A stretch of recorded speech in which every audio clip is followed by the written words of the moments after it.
This is a true story. When I was 9 years old, my grandmother took me to see a magic show. There was a magician on a stage doing a trick where he took 1, 2, 3, 4, 5, $6 bills, and here's what he did. He actually took half the bills and threw them away. He took 1, 2, 3 of the bills, he threw them away, and then he snapped his fingers, and when he counted them again, he had 1, 2, 3, 4, 5, $6 bills. People always ask me how I got started in magic, and I actually enjoy telling the story. You'd be surprised how similar the stories are. A lot of magicians have a story of how as a child they received a magic kit. My mom bought me a magic book when I was 8 years old. Learned how to do some fun beginner types of tricks. Presto! It's still in one piece. Then it was going to the magic shop twice a year and buying new effects. My grandmother used to bring me to a store where they have little magic tricks, and we bought enough tricks for me to do a little birthday party show. So when I was 10 years old, I was actually working professionally. Got my first set of professional equipment when I was 10 years old, a set of Chinese linking rings. And just doing shows wherever I could, at schools, at churches, at clubs, as an 8, 9, 10-year-old kid growing up, and that's when I was introduced to the club.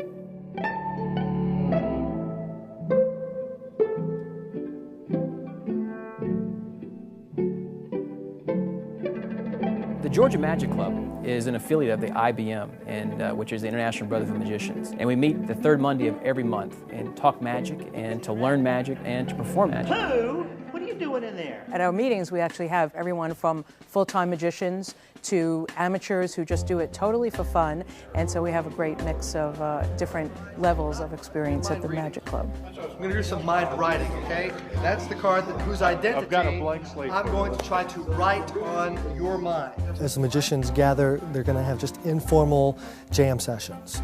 Like you would have musicians who pick up their horns and just start jamming. Magicians do quite the same. I don't want you to guess. I just want you to be receptive for a moment. And there you go. What card just popped into your head? The 2 of spades. The 2 of, is there a particular reason? You'll see people pull out a deck of cards or coins or whatever they've got, and they'll start to show interesting things that they're working on. I'll show you the card. I don't want you to be upset. But it is the 2 of spades. Shocked and appalled. And I've been going since I was 8 years old, and it's where I've met most of my mentors, some of the greatest magicians and thinkers in magic, to learn things from, to inspire from. And the question, of course, it's a fair question. How can you teach the magic if it's supposed to be kept a secret? Come on, tell us how you did it, Bob.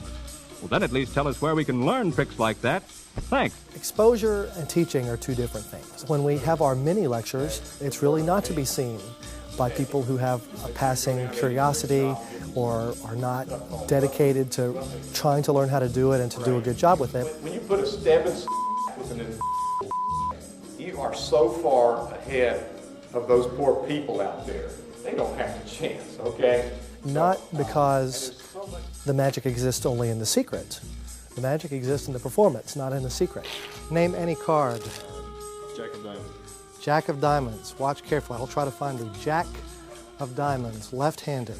But it's because those techniques have been guarded for a long time, and they help us to create an illusion in the mind of the audience. And that reaction to magic is an emotion that is very fragile. I wonder what's the matter with the guy. I think he's stiff. He is drunk. One of the qualities of an experienced magician is that if something goes wrong with your prop, quite often you can cover that up and the audience won't even know what happens. In terms of a skill set for a magician, there really is no answer to it. Obviously, things like hand-eye coordination, manual dexterity would be obviously a #1 important. We actually turn it into a little contest each month where there's a prize given out for the best performance. Performing for magicians can be a little intimidating, and you're not necessarily performing to fool them. You're performing so that they appreciate the art on a different level. They appreciate the execution that you've brought to it, or the unique presentation that you've brought to it. He came alive again. I think the hardest part of being a magician is just always creating. You always want to create something new. You always want to bring out the newest thing. You always want to stay ahead of the game and your competition.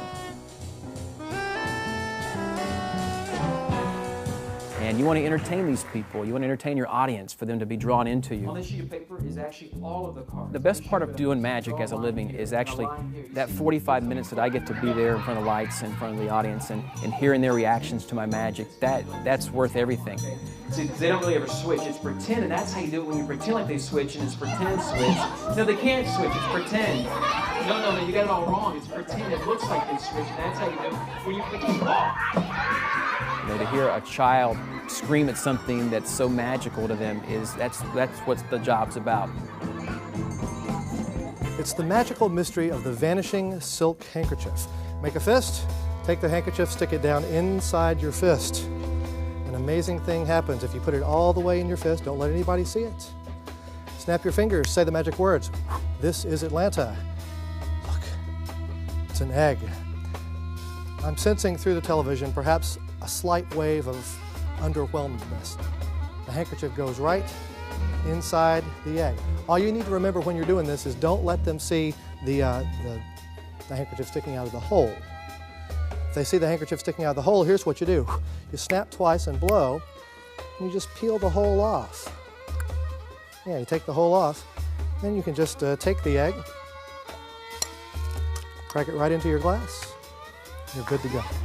Magic is really a live art. It's a theatrical performing art. So performing magic on television or on film, you start from the idea in the spectator's mind that there might be a camera trick involved, or there might be something funny going on in the editing. So all I can say is, you know, I've been honest with what I've done, but when you're watching magic on television, just remember, you're watching magic on television.